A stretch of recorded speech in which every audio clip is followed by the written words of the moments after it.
Iran আৰু ইজৰাইলৰ মাজৰ যুদ্ধই ৩টা দিন অতিক্ৰম কৰিলে। দুই পক্ষৰ মাজত অব্যাহত আছে আক্ৰমণ প্ৰত্যাক্ৰমণ।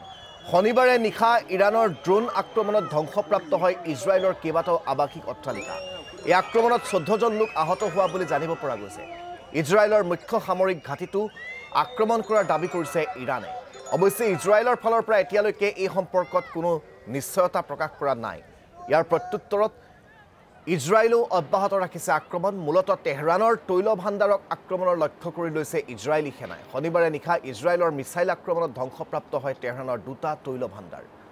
দুই পক্ষৰ আক্ৰমণ প্ৰত্যাক্ৰমণত এতিয়ালৈকে ২০০ৰো অধিক লোকৰ মৃত্যু হৈছে। আমি গোটেই বিষয়টো সন্দৰ্ভত শেহতীয়া আপডেট জানিবৰ বাবে সতীৰ্থ সাংবাদিক মৃদুপ্ৰৱণ বৰাৰ সৈতে আমি ফোনযোগে সংযোগ স্থাপন কৰিছোঁ। মৃদু, মই আপোনাৰ পৰা জানিব বিচাৰিম যে ইজৰাইলে এতিয়া এনেকুৱা কিবা পৰিকল্পনা কৰিছে নেকি যে ইৰাণৰ যিটো তেওঁলোকৰ অৰ্থনৈতিক ভেটি, সেই অৰ্থনৈতিক ভেটিস্বৰূপ যি তৈল খাদ আছে, সেই তৈল খাদবোৰ এফালৰ পৰা তেওঁলোকে মূলতঃ টাৰ্গেট কৰি ধ্বংস কৰি গৈছে, যাতে ইৰাণক অৰ্থনৈতিকভাৱে কোঙা কৰি পেলালেই তেওঁলোকে যুদ্ধ কৰিব নোৱাৰা হ'ব আৰু তাৰ গোটেই সুযোগটো লৈ এক প্ৰকাৰ ইজৰাইলে ইৰাণৰ ওপৰত যেনেকৈ মন যায় তেনেকৈ আক্ৰমণ কৰিব পাৰিব। তেনেকুৱা কিবা পৰিকল্পনাৰে ইজৰাইলে এতিয়া গোটেই ব্যৱস্থাটো কৰা দেখিবলৈ পোৱা গৈছে নেকি? কাৰণ ইজৰাইলৰ মূলতঃ টাৰ্গেট হৈ পৰিছে ইৰাণৰ তৈল খাদসমূহ।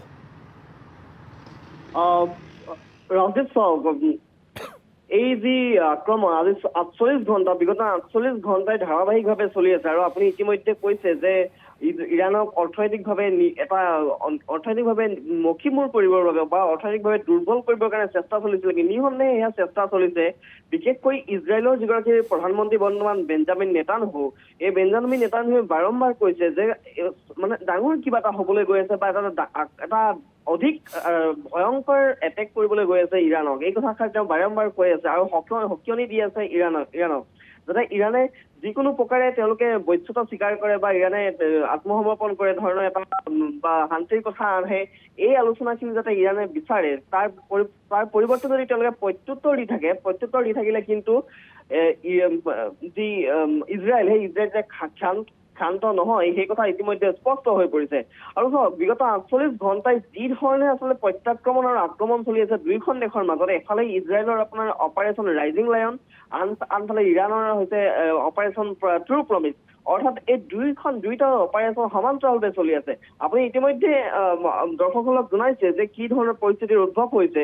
আৰু কালিৰ দিনটোত তেহৰানৰ যি প্ৰতিৰক্ষা মন্ত্ৰালয় অৰ্থাৎ ইৰাণৰ যিটো প্ৰতিৰক্ষা মন্ত্ৰালয়, সেই প্ৰতিৰক্ষা মন্ত্ৰালয়ক টাৰ্গেট কৰি লৈছে ইজৰাইলে। এইকাৰণে টাৰ্গেট কৰি লৈছে যাতে তেওঁলোকৰ যি মূল শক্তিৰ উৎস, য'ত নেকি আচলতে ৰণনীতি যুগুত কৰা হয়, য'ত নেকি কূটনীতি যুগুত কৰা হয়, এই যি কেন্দ্ৰ, এই কেন্দ্ৰসমূহত যাতে কোনো ধৰণৰ আলোচনা কৰিব নোৱাৰে বা এই কেন্দ্ৰসমূহ নিঃশেষ কৰি দিব পাৰে, এই তাৰ টাৰ্গেট কৰি লৈছে ইজৰাইলে এই মুহূৰ্তত। আৰু তেহৰানত হোৱা এই যি আক্ৰমণ, এই আগৰ অইল যিবিলাক ডিপু, আপুনি ইতিমধ্যে তৈল খাদ হওক বা অইলৰ তেল ডিপু হওক বা গেছ ৰিফাইনাৰী হওক, এই যিবিলাক কেন্দ্ৰ, এই কেন্দ্ৰসমূহত এতিয়া বৰ্তমান আক্ৰমণৰ লক্ষ্য কৰি লৈছে। আৰু এনেকুৱা ১৫০টা গেছ ৰিফাইনাৰী, তৈল খাদ এইবিলাকত আক্ৰমণ কৰিছে বুলি আচলতে ইজৰাইলে দাবী কৰিছে। আৰু ইৰাণেও কিন্তু ইয়াক এই ইজৰাইলৰ দাবীক পোনছাতে নস্যাৎ কৰি দিব পৰা নাই। আৰু কালি যিটো তেহৰানত যিটো এটেক কৰিলে, অৰ্থাৎ ইৰাণৰ যিটো আপোনাৰ যিখন ৰাজধানী তেহৰানত যিটো এতিয়ালৈকে জনামতে প্ৰায় ৬০গৰাকী লোকৰ মৃত্যু হৈছে, য'ত নেকি ২৯গৰাকী হৈছে শিশু। অৰ্থাৎ এই ধৰণৰ যিটো ইজৰাইলৰ যিটো আক্ৰমণ, অৰ্থাৎ অপাৰেশ্যন ৰাইজিং লায়নে এনেধৰণে ক্ষতি সাধন কৰিছে। কিন্তু এতিয়া আপোনাৰ ইৰাণত সমান্তৰালভাৱে কিয়নো ইৰাণো হাত সাৱটি বহি থকা নাই, তেওঁলোকেও বেলেষ্টিক মিছাইল প্ৰয়োগ কৰিছে আৰু তেওঁলোকেও দাবী কৰিছে যে ইৰাণৰ সৈন্য বাহিনীৰ যি ঘাটি, সেই সৈন্য বাহিনীৰ ঘাটি হওক বা ইৰাণৰ য'ত অস্ত্ৰ ভাণ্ডাৰ হওক, এইবিলাক তেওঁলোকে নিঃশেষ কৰাৰ কথা দাবী কৰিছে আপোনাৰ ইৰাণে।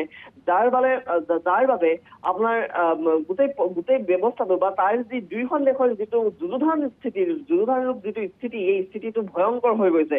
আৰু ডাঙৰ কথাটো হৈছে যে যি ৯গৰাকীকৈ নিউক্লিয়াৰ চাইণ্টিষ্ট, অৰ্থাৎ ৯গৰাকীকৈ পাৰমাণৱিক পাৰমাণৱিক বিজ্ঞানী বৰ্তমান ইজৰাইলৰ আক্ৰমণত নিহত হৈছে ইৰাণত অৰ্থাৎ য'ত নেকি আচলতে গোটেই যুদ্ধখন বা এই জুই আক্ৰমণ প্ৰত্যাক্ৰমণ চলিছে পাৰমাণৱিক বোমাক লৈ বা পাৰমাণৱিক শক্তিৰ কেন্দ্ৰক লৈ উৎসক লৈ আৰু সেই মুহূৰ্তত কিন্তু ইৰাণৰ যি নিউক্লিয়াৰ চাইণ্টিষ্ট অৰ্থাৎ পাৰমাণৱিক বিজ্ঞানী বৰ্তমানলৈকে 9 জনকৈ নিহত হৈছে এই ইজৰাইলৰ আক্ৰমণত আৰু বৰ্তমান ইৰাণৰ সমান্তৰালভাৱে সক্ৰিয় হৈ আছে তেওঁলোকে যিটো এয়াৰ ডিফেন্স চিষ্টেম সেই এয়াৰ ডিফেন্স ডিফেন্সৰ প্ৰায় 7খন ৰাজ্যত বৰ্তমান এক্টিভ হৈ আছে সম্পূৰ্ণৰূপে এক্টিভ হৈ আছে বুলি কৈছে আৰু লগতে ইজৰাইলে যিমানবিলাক মিছাইল বা ড্ৰোন নিক্ষেপ কৰিছে এই ড্ৰোনটো তেওঁলোকে ধ্বংস কৰি দিবলৈ সক্ষম হৈছে বুলি ইৰাণে দাবী কৰিছে অৰ্থাৎ বৰ্তমান দুয়োখন দেশেই হৈছে যুদ্ধজানৰ ৰূপত আছে আৰু সমান্তৰালভাৱে আপুনি যদি চাই আন এটা কথা হয়তো গুৰুত্বপূৰ্ণ কথাটো হৈছে আমেৰিকা এই আমেৰিকা ইজৰাইলক সহায় কৰিছে বুলি বহুতে দাবী কৰিছে আৰু আজি ডনাল্ড ট্ৰাম্পৰ মাৰ্কিন ৰাষ্ট্ৰপতি ডনাল্ড ট্ৰাম্পৰ এই জন্মদিনৰ শুভেচ্ছা জনাই ইজৰাইলে আমেৰিকাৰ পৰা সহায় বিচাৰিছে লগতে কৈছে যে ইৰাণ যেনেকৈ ইজৰাইলৰ শত্ৰু একে সময়তে ইৰাণ আমেৰিকাৰো শত্ৰু অৰ্থাৎ ইৰাণ দুয়োখন ৰাষ্ট্ৰৰে শত্ৰু এনে সময়ত ইৰাণক নিষেধ কৰাটো বা ইৰাণক দমন কৰাটো খুবেই গুৰুত্বপূৰ্ণ এই কথাষাৰি বেঞ্জামিন নেতানয়াহুৱে ডনাল্ড ট্ৰাম্পক সোঁৱৰাই দিছে আৰু লগতে কৈছে যে এটা ডাঙৰ এটেক ইয়াতকৈ আৰু অধিক ভয়াৱহ আক্ৰমণ হ'ব বুলিও কিন্তু বেঞ্জামিন নেতানয়াহুৱে সকিয়নি দিছে ইৰাণক অৰ্থাৎ ইৰাণে যদি ইয়াৰ পিছতো আকৌ প্ৰত্যাক্ৰমণ অব্যাহত থাকে তেন্তে হয়তো এই যি 48 ঘণ্টা এনেদৰে নিৰন্তৰভাৱে আক্ৰমণ আৰু প্ৰত্যাক্ৰমণ চলি আছে এয়া হয়তো আৰু দীঘলীয়া হ'ব আৰু এয়া কেতিয়াও বহুত মধ্যপ্ৰাচ্যৰ দেশত যদিও এই যুদ্ধৰ দামামা কিন্তু এই মধ্যপ্ৰাচ্যৰ যুদ্ধৰ দামামাই কিন্তু বিশ্বৰ অন্য প্ৰান্ততো প্ৰভাৱ পেলাব কিন্তু ইয়াৰ অঞ্চলত যদি ইৰাণে কোনো ধৰণৰ স্থিতি গ্ৰহণ নকৰে বা শান্তি আলোচনাৰ কথা পোষকতা নকৰে বা তেওঁলোকে যি নিজৰ দম্ভ বা তেওঁলোকৰ যদি ইজৰাইলক ধমকিয়ে উঠাই থাকে তেন্তে ইজৰাইলে হয়তো যি ধৰণে সকিয়নি দি আছে এই সকিয়নি দিয়া অনুসৰি কাম কৰি যাব যেন এতিয়ালৈকে অনুমান কৰিব পাৰি ৰাজনীতি